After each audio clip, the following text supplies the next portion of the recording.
single day I'm gonna make something great. That's my way. Every single day. Olá, alunos do quarto ano, bem-vindos a mais uma aula de língua portuguesa. Nesse bimestre, vocês vão ter as aulas de língua portuguesa comigo, professora Janaína, ok? Então, vocês vão pegar o livro de vocês, tá? O livrinho verde, vocês já pegaram aí na escola, o nosso livro verde. Bom.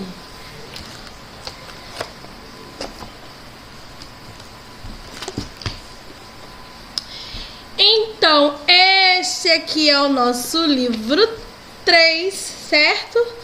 Terceiro bimestre, e nós vamos aprender muito sobre língua portuguesa e as outras disciplinas também neste livro, tá ok? Eu já deixei aí um videozinho que eu contei o conto aí, né, de quando eu fiz 7 anos, contei pra vocês, e eu aconselho vocês a assistir esse vídeo, também ler o texto aí no livro de vocês. E agora aqui nesse vídeo nós vamos fazer a correção dessa interpretação. Vamos ver aí o que você entendeu sobre esse texto, tá ok? E aí o nosso livro vai trazer esse tema aqui nesse capítulo pra gente. Quem se comunica, descomplica, ok? Então vamos lá a mais uma aula de língua portuguesa. Aí, nós vamos fazer no nosso livro, nesta aula de hoje, da página 6 até a página 15, correto? Então, que vai ser tudo relacionado à leitura e interpretação deste conto aí. E aí, vocês sabem o que é o conto, né? Uma história, correto? Uma história que foi contada, essa história está sendo narrada por alguém que participa desse conto, né? Vocês já assistiram lá, já leram também. É uma história bem diferente. Não chega a ser um conto assim tão popular. Continuando aqui no nosso livro, nós vamos agora fazer essa página aí que vai dizer sobre a seção Diga aí, certo? E aí a gente está observando essas imagens, certo? Nós temos um telefone, nós temos um computador e nós temos duas pessoas conversando aí. Em sua opinião, o que essas imagens vão representar aí para vocês? Bom, para mim, essas imagens, elas representam o quê? Conversas, né? Todas têm um balãozinho aí de conversa. Porém, a linguagem costuma sempre mudar, né? Nós temos as linguagens lá, que a gente conversou também um pouco sobre a linguagem informal, quando a gente vê aqui, né, que a gente conversa no WhatsApp. Nós temos as reportagens, as matérias que a gente lê na internet, né, quando a gente usa aí o e-mail, faz uma mensagem, né? E nós temos também aqui, ó, uma conversa pessoal, certo? Aí no número 2, quais delas representam formas de comunicação geralmente usadas quando estamos longe da pessoa que conversamos? O que a gente usa, principalmente agora no nosso estado de pandemia, né? Em nosso estado aqui que nós nos encontramos em isolamento social, o que a gente tem usado bastante para se comunicar? As mensagens instantâneas, né? WhatsApp, grupos de textos, o e-mail, né? Que vocês mandam um trabalho para mim ver se vocês estão fazendo. Isso tudo é uma forma de comunicação, certo? Na questão 3 aí, em quais delas a comunicação acontece por e-mail de escrita? Bom, tanto no computador, tanto no WhatsApp ali, né, no e-mail e pelo WhatsApp, nos grupos sociais assim, a gente usa a escrita, nós temos que escrever, né? Claro que a gente tem os recursos das imagens, dos emojis, mas a gente tem uma comunicação escrita, diferente de quando nós temos essa imagenzinha laranjinha aí, que são duas pessoas conversando, certo? Na 4, qual das imagens representa a forma de comunicação que você mais utiliza? E aí? Qual é que você mais utiliza? Bom, atualmente eu estou utilizando bastante o e-mail e o WhatsApp, né? E a rede social lá nas mensagens instantâneas. Principalmente agora aqui nesse vídeo que eu tô gravando pra vocês aqui na minha casa, e vocês vão assistir aí na casa de vocês, né? Usando um meio de comunicação que seria aí o computador, correto? Bom, por que a comunicação é importante para a vida em sociedade? O que vocês acham aí? Bom, quando a gente fala que a gente vive em sociedade, a gente não vive sozinho, a gente vive com outras pessoas, né? Então é muito importante a gente fazer o quê? A gente se comunicar com essas pessoas. Então é muito importante essa comunicação para viver em sociedade. A gente tem que ter o quê? Um diálogo, um respeito, né? Então quando a gente se comunica, a gente propõe regras do que a gente gosta, do que a gente não gosta, a gente ouve a opinião dos colegas também e principalmente a gente aceita, né? A gente respeita cada opinião do colega. Então a gente fez aí no seu livro ainda na página 6, ele vai pedir assim, ó, imagine só, as formas de comunicação variam ao longo do tempo. Você já pensou sobre como as pessoas vão se comunicar daqui a 20 anos? Imagine o meio de comunicação do futuro e desenhe aí abaixo. E aí, será que daqui a 20 anos a gente vai usar o WhatsApp ou a gente vai dizer assim, a gente vai ficar rindo, imagina como é que era usar o WhatsApp, né? Igual antigamente a gente escrevia carta e hoje a gente não precisa esperar o tempo da carta chegar lá, a carta chega imediatamente, né? É tudo mais instantâneo, né? E aí a gente se desenvolveu e chegamos agora aqui no nosso e-mail no WhatsApp. E daqui a 20 anos, será que vai ter alguma coisa diferente? Vocês vão imaginar aí como é que vai chegar. Será que eu vou pensar e você vai pensar? Vai ser telecomunicação? Será que vai ter uma realidade assim virtual? Que eu vou colocar aquele óculos e vou te ver, vou te tocar? Vamos ver, né? Como vai ser daqui a 20 anos, ok? Agora, vamos lá na nossa próxima página aí. O que a gente vai fazer?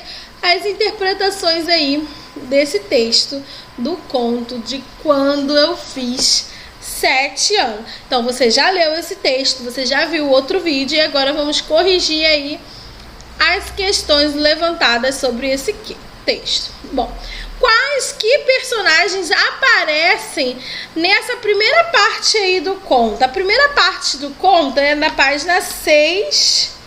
Só aqui na página 6 a gente viu quem aí? São os primeiros personagens que vão aparecer.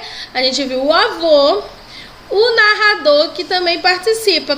Quem é o narrador dessa história? É o menino, né? Ele está contando como que foi a festa dele de aniversário, como é que era, como foi quando ele fez 7 anos. Então, nessa primeira etapa, não apareceu o pai, na primeira etapa não apareceu o tio, né? Apareceu somente o avô e o narrador, que é o menino, ok? O narrador desse conto participa ou não dessa história? Bom, acabei de falar para vocês que ele participa, né? E como é que eu justifiquei? Era lá na oficina que eu ia encontrá-lo, certo? Ele ia lá na oficina para encontrar o seu avô. Na próxima questão aí, vamos ler número 4. Vamos reler esse texto aí. Quando mais novo, porém, ele fora dona de uma loja de aparelhos de eletrodomésticos, a primeira em nossa cidade. Com ela e criando uma família de 8 filhos. Bom, o que disse essa expressão aí que está destacada, né? Que está em negrito. Com ela, criando uma família de 8 filhos. O que você acha que isso queria dizer? Hoje em dia é comum a gente ter uma família com 8 filhos. Hoje em dia não é tão comum, né? E aí o que a gente colocou aí como a resposta, né? Quer dizer que o avô, né, o narrador, o avô do menino, sustentou seus 8 filhos com o que ele vendia, né? Lá na sua primeira lojinha de eletrodoméstico ele vendia e dali ele tirava o sustento para sua família, tá ok? Na questão 5, nessa primeira parte do conto, o narrador apresenta seu avô, que é o tema principal dessa narrativa. Transcreva o trecho que ele descreve as características desse personagem. Vocês viram aí qual é a parte que ele fala lá? Ele diz: sempre foras de poucas palavras, que o avô dele não conversava muito, apenas ele sentava lá naquele tamburetezinho e ficava vendo o seu pai, né, o seu avô lá direitinho, ok? Vamos continuar aqui no próximo. Aqui nós vamos falar: que convite o narrador fez ao seu avô? Muito fácil essa, né? Ele convidou o seu avô para uma festa, né? A festa dele, que era uma festa de 7 anos, ok? E o avô aceitou esse convite? Não, né? Ele pediu para ele não reparar, né? Mas ele disse que não poderia ir e que ele não reparasse, certo? De repente, porque o vovô estava cansado, estava velhinho, né? Muitas das vezes os avós não podem comer aquilo tudo que tem lá na festa. Então, eles preferem se resguardar ficando em casa, ok? Continuando aí, vamos agora lá responder a questão 9. A questão 9 vai estar aí, nós estamos na página 10, tá? Na página 10 do seu livro. Releia este trecho. Que papel em que na época se usava para embrulhar tudo nos armazéns, lojas, padarias, e com que o advento do plástico atualmente já quase caiu em desuso, né? O que significa a palavra destacada no texto? E aí, vocês consultaram o dicionário? Consultaram o Google? Falaram: ok, Google, o que significa advento?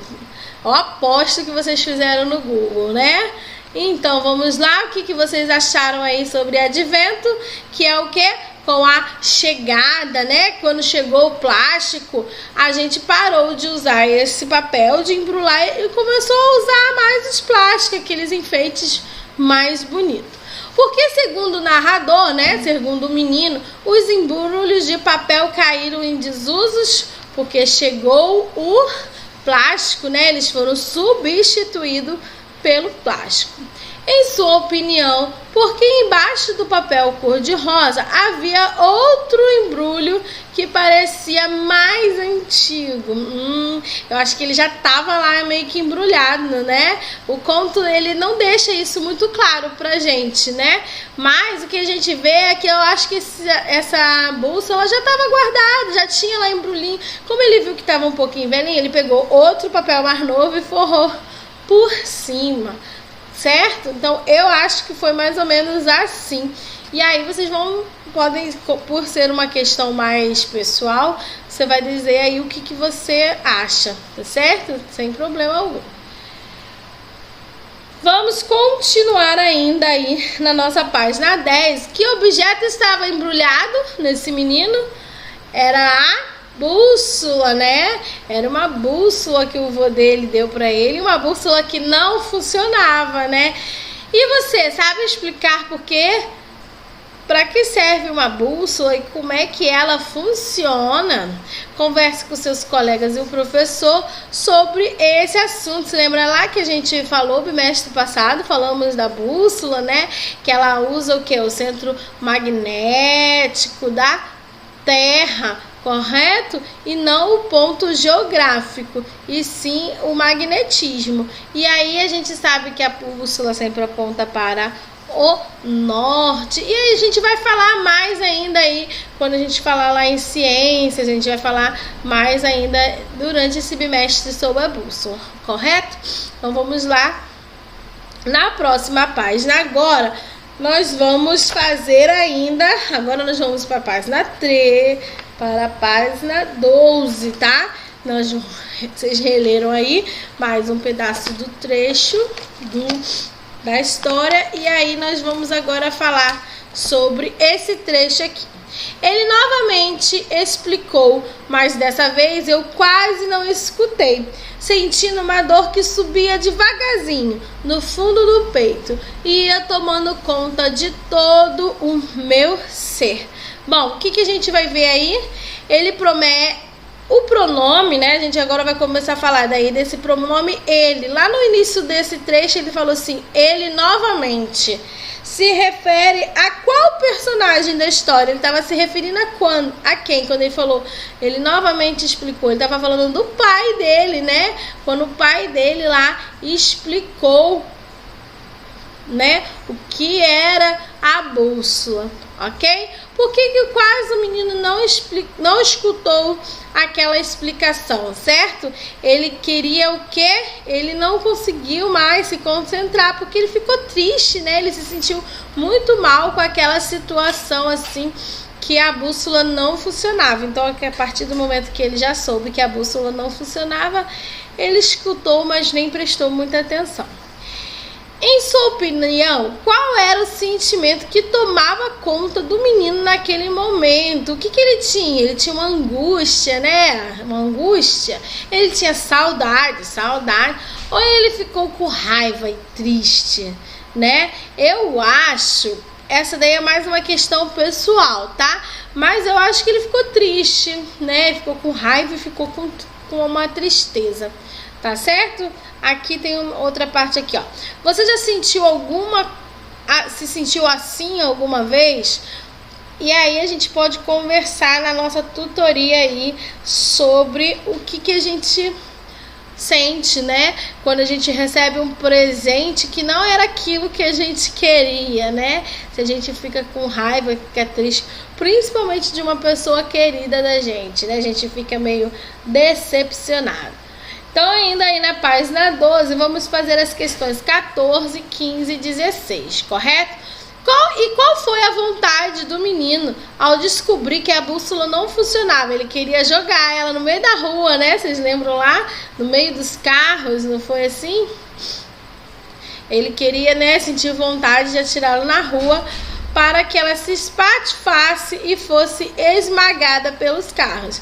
Mas teve alguma coisa que não deixou, né? E você o que faria se tivesse no lugar desse personagem?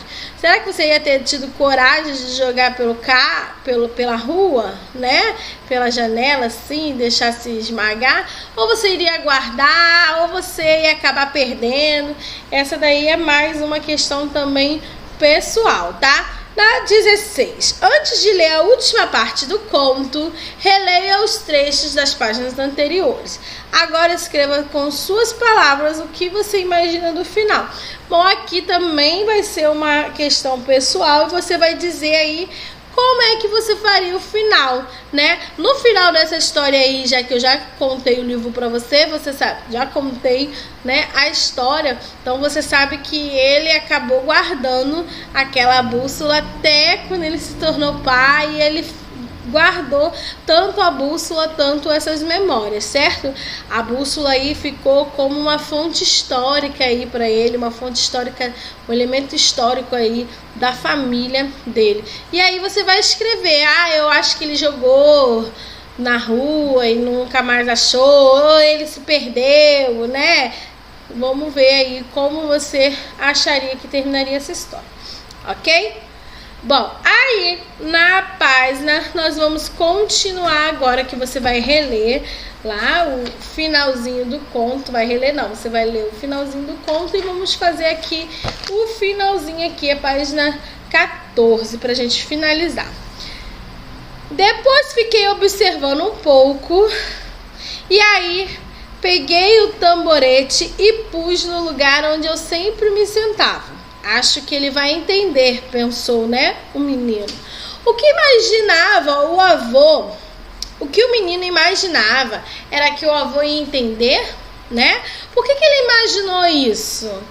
Eu acho que o avôzinho dele ia entender, poxa, ele passou por aqui, meu netinho veio aqui, sentou ali naquele cantinho e deixou o banquinho dele. Porque ele já fazia isso antes, né? O menino concluiu que colocando o tamborete onde ele sempre colocava, o seu avô ia entender que ele que alguém passou por ali. E quem sempre sentava por ali era ele. Então ele pensou que o vovô dele ia entender essa questão aí. Na questão 18, porque entre todos os presentes novos e interessantes de algum caros, o narrador guardou apenas aquela bússola estragada. E aí, o que vocês acham? Eu acho que no final das contas ele guardou por um sentimento, né? Por mais que no início, quando ele guardou lá, ele tava com raiva, ele tava triste, ele ficou chateado, aborrecido com o avô dele. Então ele foi lá e guardou, acabou guardando a princípio pro raiva e depois acabou sendo uma fonte ali sentimental. Ele acabava sempre lembrando do avô dele quando pegava naquela bússola e foi guardando por anos e anos e anos, né? Uma vez que aquilo ali não funcionava, né? Não servia para brincar, tinha um valor mais afetivo, pois tinha sido o avô dele que tinha dado para ele, certo? Então vocês podem colocar aí com as suas palavras mais ou menos desta questão. Continuando, vamos tentar finalizar aqui agora. O narrador, né, do conto Quando Fiz 7 Anos é uma criança ou um adulto? Explique como chegou a essa conclusão. Bom, e aí, o que você acha? O texto que você acabou de ler é um conto. Conto é um texto narrativo curto. Esse não é tão curto não, né? Mas é porque a história está sendo muito detalhista, muito contada. E aí acaba sendo um pouco grande, né? Mas a característica do conto é ser realmente um texto narrativo curto, quando a gente conta uma história, certo? Esse gênero geralmente apresenta uma história inventada, com poucos personagens e que acontece em um determinado período de tempo. E aí, esse conto aí que você viu, né? A gente viu também que esse conto não me parece ser inventado, e sim uma história que ele viveu e contou como se fosse um conto, né? Ou de repente a pessoa que escreveu esse conto inventou essa história e escreveu aí como se ela fosse realmente verdadeira. E aí, você acha que essa criança aí, né? Esse narrador, ele é uma criança ou ele é um adulto? O que você acha? Bom, agora eu acho que ele já é o quê? Um adulto, né? Ele já cresceu, tanto que no final a gente vê essa parte aí quando ele fala. E ele tá contando o quê? Uma lembrança, né? Uma memória sua de quando ele fez 7 anos. E aí, do finalzinho, você pode comparar o final que você imaginava com o final da história, certo? E aí nós vamos conversar mais sobre essa história, sobre esse conto. A gente conversa mais na nossa tutoria, tá certo? E aí a gente vai agora finalizar aqui a nossa correção, nossa leitura e interpretação desse texto aí de Quando Eu Fiz 7 Anos. Eu ia perguntar pra vocês, já vou deixar aqui, porque aí eu vou ver quem assistiu mesmo e quem não assistiu, se esse conto tem algum nome, né? Ninguém, vocês observaram essa questão assim, que ninguém tem um nome. A gente sabe que tinha um menino, que tinha um avô, que tinha um pai, tinha um tio também, né? A mãe apareceu, mas a gente não sabe o nome de ninguém. E aí? Vamos colocar o nome nesses personagens na nossa tutoria? Então tá, certo? Vamos finalizar aqui a nossa aula. Eu espero que vocês tenham gostado e que tenham viajado aí no mundo da imaginação com este conto. Deixo o meu beijo virtual para vocês e até o próximo vídeo, tá ok? Bye, bye!